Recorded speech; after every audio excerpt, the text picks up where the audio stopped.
नमस्कार दोस्तों, इस वीडियो में हम आपको बताने जा रहे हैं वैदिक सभ्यता के बारे में। वैदिक सभ्यता प्राचीन भारतीय संस्कृति का एक कालखंड है। हिंदू घाटी सभ्यता संस्कृति के पतन के बाद भारत में एक नई सभ्यता का विकास हुआ। उसे आर्य अथवा वैदिक सभ्यता के नाम से भी जाना जाता है। वैदिक सभ्यता को जानने से पहले हमें वेद के बारे में पता होना चाहिए। वेद क्या है? वेद शब्द संस्कृत शब्द विधि से बना है, जिसका अर्थ ज्ञान होता है। ये मुख्यतः 4 प्रकार के होते हैं: ऋग्वेद, यजुर्वेद, सामवेद तथा अथर्ववेद। सबसे प्राचीन और प्रथम वेद ऋग्वेद को माना जाता है। वैदिक सभ्यता को 2 भागों में बांटा गया है: द अर्ली वैदिक पीरियड और द लेटर वैदिक पीरियड।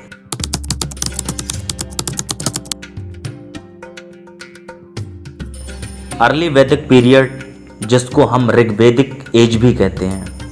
ऋग्वेद में आर्यों के बारे में बताया गया है, जो सेंट्रल एशिया से 1500 ईस्वी में भारत आए और वो सबसे पहले सप्त सिंधु के किनारे बसे, जिसे 7 नदियों का प्रदेश कहा जाता है।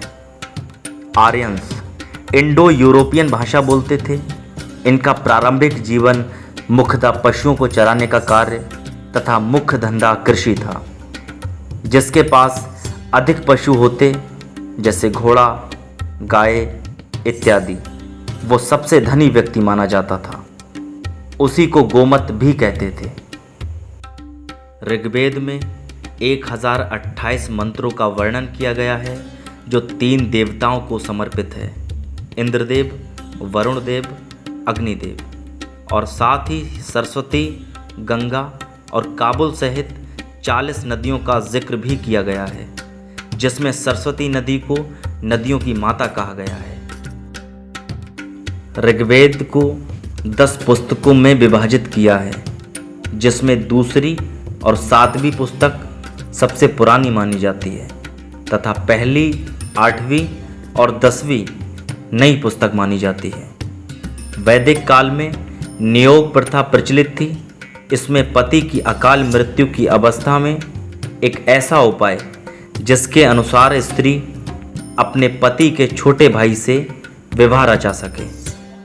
ऋग्वेद में आर्यों को 5 जनजातियों में बांटा गया है, जिसे पंचजन कहते हैं। ये जन आपस में लड़ते थे और कभी कभी इसके लिए आर्यतर जनों का सहारा भी लेते थे। भरत और तृत्सु आर्यों के शासक वंश थे और पुरोहित वशिष्ठ दोनों वंशों के समर्थक थे।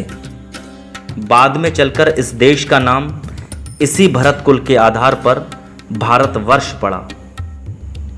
भरत राजवंश का 10 राजाओं के साथ विरोध था, जिसमें 5 आर्यजनों के प्रधान थे और बाकी आर्यतर जनों के।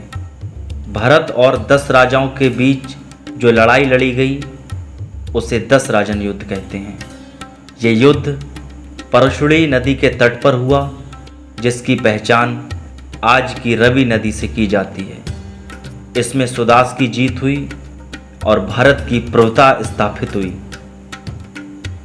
ऋग्वेद काल में आर्यों का प्रशासन तंत्र के कबीले के मुखिया के हाथों चलता था, क्योंकि वही युद्ध का सफल नेतृत्व करता था।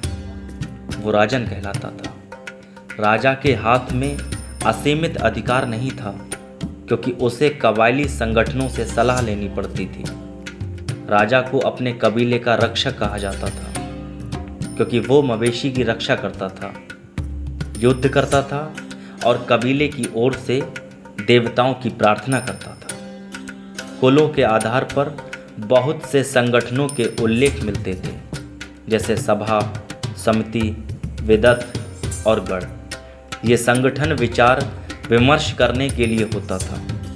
इस कबीले का महत्वपूर्ण अधिकारी पुरोहित होता था, वशिष्ठ और विश्वामित्र।